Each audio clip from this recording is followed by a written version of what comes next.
আজকে আমার মেয়ের শুভ জন্মদিন, তাই সেরকমভাবে আমি কিছু আয়োজন করিনি, ছোটোখাটো এমনি করেছি। এখানে আমি আমাদের এখানে কামাখ্যা মন্দিরে পুজো দিয়েছিলাম, সেখানে ভোগ প্রসাদ এই ভাত ডাল একটা ভাজা, 5 রকম ভাজা আছে এখানে, আর একটা কী তরকারি আলু পটল মনে হয়, আর দিয়েছে মায়ের ভোগের পায়েস, এইগুলোই দিয়েছে ওখান থেকে। আর আমি পায়েসটা রান্না করেছিল, বলেছিল মা আমাকে পায়েস করে দেবে। আর এখানে আছে মাছের দই কাতলা টাইপের, দই কাজু কিশমিশ টিশমিশ দিয়ে একটা রান্না করতে বলেছিল, ওইটা করেছি। আর ভাত করেছি। আমি বিশেষ কিছু করিনি, কেননা ও খায় না, আর সব কিছুই ওখানে দিয়ে দিয়েছে, 5 রকম ভাজা টাজা সব রকম দিয়ে দিয়েছে বলে সেরকম আমি আর ওই জন্য কিছু করিনি। ওর বাবা এখন একটু ধান দুব্বো দেবে, একটু আশীর্বাদটা তো করতেই হবে।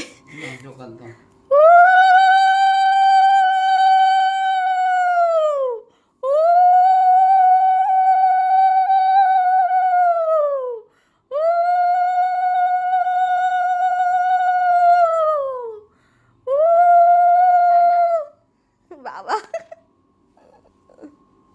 পায়েস খাইয়ে দাও একটু। বাবা ঠিক আছে, ভালো আছে পায়েসটা। তাই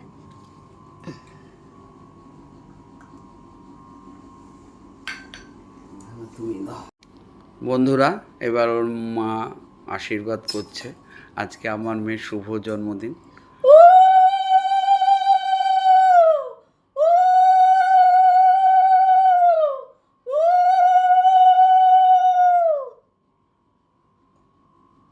মানুষ হও, মানুষের মতো মানুষ হও, সবারকে ভালোবাসো, চন্দনের ফোঁটা দাও। একটু ভালোবাসো। দাঁড়াও দাঁড়াও, পায়েস খাই।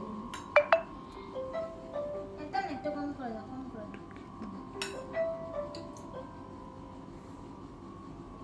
Hello, thank you. অনেক আশীর্বাদ, অনেক আশীর্বাদ, অনেক আশীর্বাদ। চুনা চুনা চুনা, অনেক ভালোবাসি, অনেক ভালোবাসি। কাপ